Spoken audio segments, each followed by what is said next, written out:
Hi friends, ഒരു ചെറിയ learning video ആണിത്. ഇവിടെയുള്ള ക്രിട്ടിക്കലായിട്ട് നിങ്ങൾ മനസ്സിലാക്കണം. ഇവിടെ രണ്ട് കാര്യങ്ങളാണ് പറയുന്നത്. First is P E ratio, second is interest coverage ratio.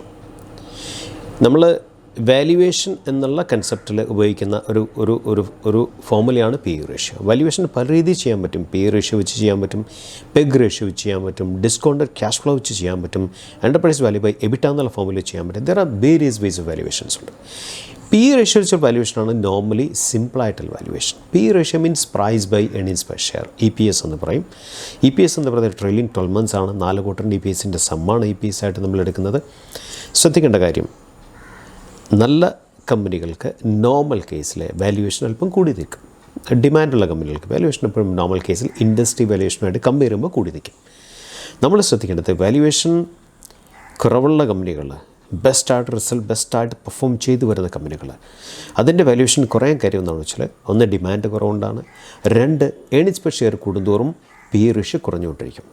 അങ്ങനത്തെ കമ്പനികൾ ഒരു ലെവലിലെത്തിട്ട് വളരെ സ്പീഡിലായിരിക്കും എസ്കലേറ്റ് ചെയ്യുന്ന പ്രൈസ്. അങ്ങനെ എസ്കലേറ്റ് ചെയ്യുമ്പോൾ വാല്യുവേഷൻ ഭയങ്കരമായിട്ട് കയറി പോകും ശരിക്കും. അങ്ങനെയാണ് നമ്മൾ പല ചെറിയ കമ്പനികളും 2 മാസം 3 മാസം 4 മാസം കൊണ്ട് 100%, 150, 200% ഒക്കെ വരുന്നത് കണ്ടിന്യൂസ് പെർഫോം വന്നിട്ട് ഒരു ലെവലിൽ നിന്നും ഒരൊറ്റ ചാട്ടം, കുതിച്ച് ചാട്ടം സംഭവിക്കുന്ന വാല്യുവേഷനിൽ. അതാണ് നിങ്ങൾ ശ്രദ്ധിക്കേണ്ട ഒരു കാര്യം. പി ഇ റേഷ്യോ സെലക്ട് ചെയ്യുമ്പോൾ P E ratio double edged സോർഡാണ് ശരിക്കും.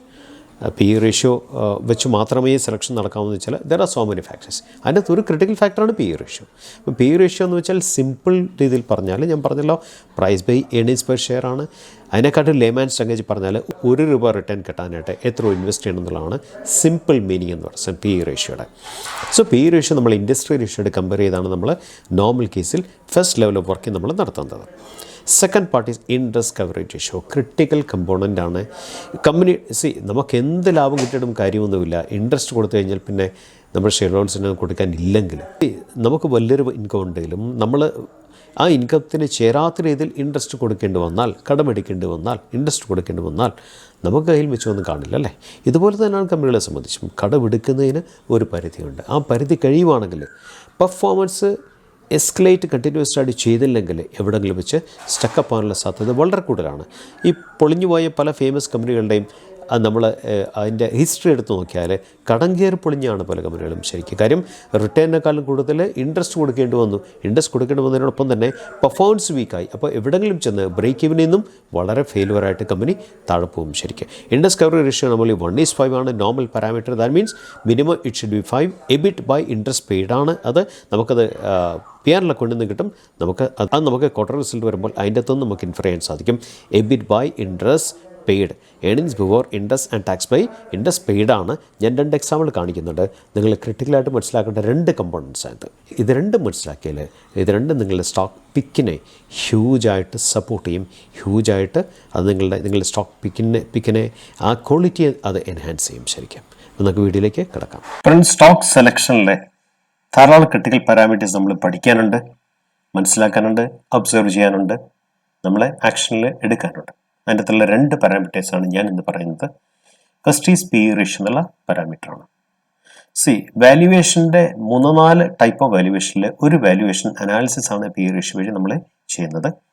P E ratio means price by EPS ആണ്, earnings per share. Trailing 12 months earning per ഷെയറിൻ്റെ സമ്മാണ് നമ്മൾ EPS ആയിട്ട് എടുക്കുന്നത്. സോ സ്റ്റോക്ക് പി ഇ നമ്മുടെ മുമ്പിലുള്ള സ്റ്റോക്കിൽ, അതായത് 801 കോടി രൂപ മാത്രമേ മാർക്കറ്റ് ക്യാപ്പ് ഉള്ളൂ. ആ സ്റ്റോക്കിന്റെ സ്റ്റോക്ക് പി ഇ 153 ആണ്. Against industry P 26.4. That means industry P 26.4 ആകുമ്പോൾ സ്റ്റോക്കിന്റെ പി 153 കിടക്കുന്നത്. സംതിങ് അറൌണ്ട് 6x ആണ് അല്ലെ, 6 times ആണ് സ്റ്റോക്ക് പി കിടക്കുന്നത്. അപ്പോൾ എന്തുമാത്രം ഓവർ വാല്യൂഡ് ആയിട്ടുള്ള സ്റ്റോക്കാണ് നിങ്ങളത് മനസ്സിലാക്കുക ശരിക്കും. സോ ഇങ്ങനത്തെ ഓവർ വാല്യൂ സ്റ്റോക്കിന്റെ പ്രശ്നം എന്താണെന്ന് വെച്ചാൽ, എവിടെങ്കിലും ചെന്ന് ഇത് ക്വാർട്ടർ റിസൾട്ട് സ്റ്റക്കപ്പ് ആയി കഴിഞ്ഞാലുണ്ടല്ലോ, അത് ഹ്യൂജ് കറക്ഷനിലേക്ക് പോകാനുള്ള സാധ്യത വളരെ കൂടുതലാണ്. അങ്ങനെയാണ് റീറ്റെയിലേഴ്സ് മിക്ക സ്റ്റോക്കിലും സ്റ്റക്കപ്പ് ആകുന്നത്. നിങ്ങൾ ആദ്യം മനസ്സിലാക്കുക. രണ്ടാമത്തെ കാര്യം, പി ഇ അനാലിസിസ് എന്ന് പറയുന്നത് 1 type ഓഫ് വാല്യുവേഷൻ മാത്രമാണ്. There are different types of valuations ഉണ്ട്. പല അക്കൗണ്ടിംഗ് പ്രോസസ്സിൽ തന്നെ ഡിഫറെന്റ് ടൈപ്സ് ഓഫ് വാല്യുവേഷൻസ് ഉണ്ട്. ഞാൻ നേരത്തെ പറഞ്ഞ പോലെ തന്നെ ഡിസ്കൗണ്ട് ക്യാഷ് ഫ്ലോ വെച്ചുള്ള വാല്യുവേഷൻ ഉണ്ട്. ഇനി പി ഇ ഒരേപോലെ വന്നാൽ സെയിം ഇൻഡസ്ട്രി ആണ്, സെയിം എൻവയറമെന്റ് ആണ്, നമ്മൾ പെഗ് റേഷ്യോ വെച്ച് നമ്മൾ വാല്യൂ ചെയ്യും. മനസ്സിലായി. പി ഇ റേഷ്യോ നിങ്ങൾ ഉപയോഗിക്കേണ്ടത് ക്രിട്ടിക്കൽ ആയിട്ടുള്ള ഒരു പർട്ടിക്കുലർ കണ്ടീഷനിലാണ്. കണ്ടീഷൻ എന്ന് വെച്ചാൽ സെയിം ഇൻഡസ്ട്രിയിൽ സെയിം എൻവയറമെന്റ് വർക്ക് ചെയ്യുന്ന രണ്ട് കമ്പനികളുടെ പി റേഷ്യോ മാത്രമേ നിങ്ങൾ കമ്പയർ ചെയ്യാൻ പാടുള്ളൂ. രണ്ട് ഇൻഡസ്ട്രിയിലാണെങ്കിൽ അത് മീനിങ്ലെസ് ആണ്. ഇപ്പോൾ ഫോർ എക്സാമ്പിൾ IT വർക്ക് ചെയ്യുന്ന ഒരു കമ്പനിയുടെ പി റേഷ്യോ നിങ്ങൾ ഒരിക്കലും അതിനെ ഒരു എന്താ പറയേണ്ട ഒരു മീഡിയ വർക്ക് ചെയ്യുന്ന കമ്പനിയായിട്ട് ഒരിക്കലും കമ്പയർ ചെയ്യാൻ പാടില്ല. സെയിം ഇൻഡസ്ട്രിയിൽ സെയിം എൻവയറമെന്റ് വർക്ക് ചെയ്യുന്ന കമ്പനികളുടെ പി റേഷ്യോ മാത്രമേ നിങ്ങൾ കമ്പയർ ചെയ്യാൻ പാടുള്ളൂ. ഇതാണ് ക്രിട്ടിക്കൽ ഫാക്ടർ. പിന്നെ ഞാൻ നേരത്തെ പറഞ്ഞല്ലോ, പൊതുവെ ഡിമാൻഡ് ഉള്ള കമ്പനിക്ക്, കൺസിസ്റ്റന്റ് പെർഫോമൻസ് ഉള്ള കമ്പനിക്ക് പി റേഷ്യോ നോർമൽ കേസിൽ ഒരല്പം കൂടി കിടക്കും. അത് നോർമലായിട്ടുള്ള കാര്യമാണ്. കാര്യം പെർഫോമൻസ് കൺസിസ്റ്റന്റ് ആണ്. എങ്ങനെയാണ് പി റേഷ്യോ കൂടുകയും കുറയുകയും ചെയ്യുന്നത്? സിമ്പിൾ വേ പറഞ്ഞാൽ പ്രൈസ് ബൈ EPS ആണ് പി എന്ന് പറയുന്ന സാധനം. ദാറ്റ് മീൻസ് ഈ കമ്പനിയുടെ കാര്യത്തിൽ എടുത്താൽ ₹1 റിട്ടേൺ കിട്ടാൻ വേണ്ടി നമ്മൾ 151 രൂപ ഇൻവെസ്റ്റ് ചെയ്യണം. ശരിക്കും ₹1 റിട്ടേൺ കിട്ടാൻ വേണ്ടി 153 rupees ഇൻവെസ്റ്റ് ചെയ്യണം. മനസ്സിലാവും എന്താ സംഭവിക്കുന്നത് വെച്ചാൽ, നല്ലവണ്ണം പെർഫോം ചെയ്യുന്ന ഇഷ്ടംപോലെ കമ്പനീസ്, കൺസിസ്റ്റന്റ് പെർഫോമൻസിലെ കമ്പനിയുടെയൊക്കെ ഏർണിങ്സ് പെർ ഷെയർ കൂടിക്കൊണ്ടിരിക്കും.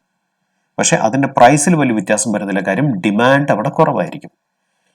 ഈ ഇങ്ങനത്തെ കമ്പനികളെ വലിയ HNIs, ഹൈ നെറ്റ്വർത്ത് ഇൻവെസ്റ്റേഴ്സ് ശ്രദ്ധിക്കും. അവർ കോടികൾ രൂപ പ്രാപ്തി ഇൻവെസ്റ്റ് ചെയ്യുമ്പോഴത്തേക്കും ഇതിന്റെ പി റേഷ്യോ, ഇതിന്റെ ഡിമാൻഡ് ഷൂട്ടപ്പ് ചെയ്തിട്ട് പ്രൈസ് ഭയങ്കരമായിട്ട് എസ്കലേറ്റ് ചെയ്യും. അങ്ങനെ എന്താ സംഭവിക്കുന്നത്? പി റേഷ്യോ കൂടി വരും ഇങ്ങനത്തെ കമ്പനികൾക്ക്. ഇങ്ങനത്തെ കമ്പനികളെ കണ്ടുപിടിക്കുക എന്നുള്ളതാണ് നമ്മുടെ ഏറ്റവും ഫസ്റ്റ് ആയിട്ടുള്ള ടാർഗറ്റ്.